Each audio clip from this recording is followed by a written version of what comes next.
पैसा देखियो त म त्यही त मेरो जाजरकोट है सर। म 2075 सालदेखि नेपालमा जाजरकोटी गाउँ बिच होटल गर्दै आएको छु। हाम्रो समस्या भनेको नेपालगञ्जका होटल छाउजी रुपैटिया जानु, रुपैटिया गएर यो पैसा यसरी रिक्सावालाले सामानको पैसा लाग्छ भने पुलिसलाई दिनु, त्यसपछि माथि गएर पुलिसलाई अटोलाई दिनु। योसँग अर्को अटो पनि छ, यो पाइटलो आइडल हो, त्यसपछि अर्को अटो आएको छ। मेरो पनि आफ्नो अटो छ, मेरो अटो किनेको 6 महिनामा एकदिन मान्छे पाउँदैन, माथि मान्छे पाउँदैन। किनभने मेरो अटो आफै ल्याएर बोकेर आउँछन्। यो पैसा ल्याएर यो पैसा यो विकृति भएका कारणले नेपालमा बस्पाका होटल त्यो 70-80 होटल नेपाल रुपैटिया आउनु बाध्य भएको छ। कुनै पनि होइन।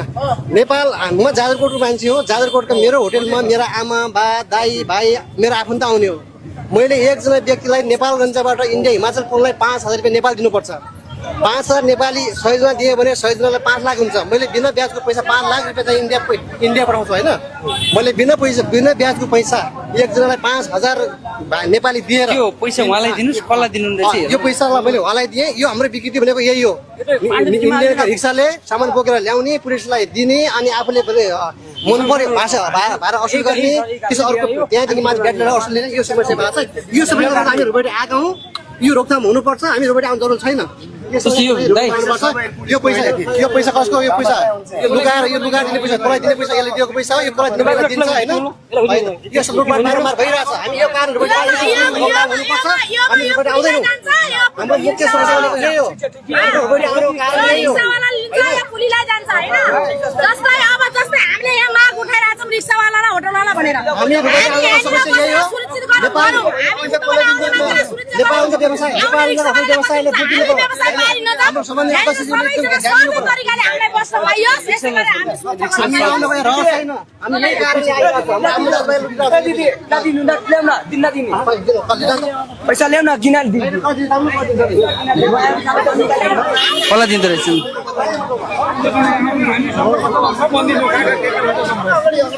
ठिक छ, कसलाई दिनुको पत्ता त्यसले रेडीले गर्नु के। अब यसको पछाडि गएर पर कति रुपियाँमा लिन्छ?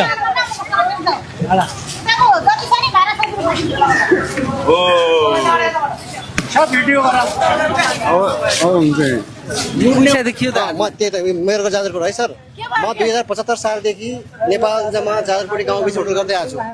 हाम्रो समस्या भनेको नेपालगञ्जका होटल छाउजी रुपैटिया जानु, रुपैटिया गएर यो पैसा यसरी रिक्सावालाले सामानको पैसा लाग्छ भने पुलिसलाई दिनु, त्यसपछि माथि गएर पुलिसलाई अटोलाई दिनु। योसँग अर्को अटो पनि छ, यो पाइटलो आइडल हो, त्यसपछि अर्को अटो आएको छ। मेरो पनि आफ्नो अटो छ, मेरो अटो किनेको 6 महिनामा एकदिन मान्छे पाउँदैन, माथि मान्छे पाउँदैन। किनभने मेरो अटो आफै ल्याएर बोकेर आउँछन्। यो पैसा ल्याएर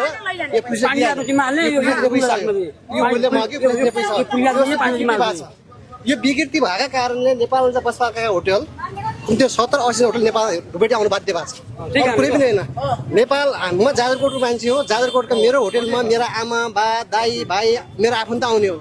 मैले एकजना व्यक्तिलाई नेपालगञ्जबाट इन्डिया हिमाचल पुग्नलाई 5,000 रुपियाँ नेपाल दिनुपर्छ। 5,000 नेपाली 100 जना दिए भने 100 जनालाई 5 लाख हुन्छ। मैले बिना ब्याजको पैसा 5 लाख रुपियाँ चाहिँ इन्डिया पठाउँछु होइन।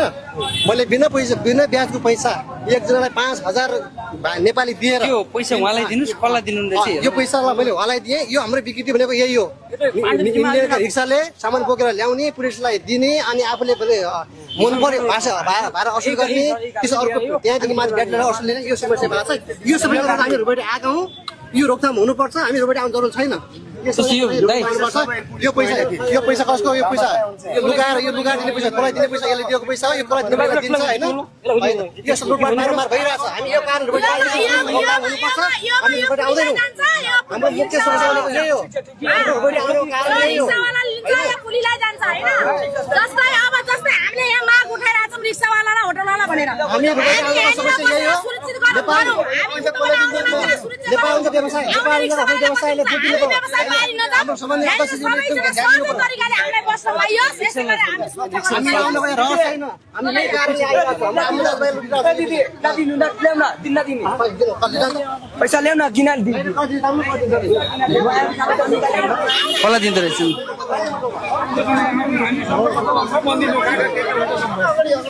ठिक छ, कसलाई दिनुको पत्ता त्यसले रेडीले गर्नु के। अब यसको पछाडि पछाडि गएर पर कति रुपियाँमा लिन्छ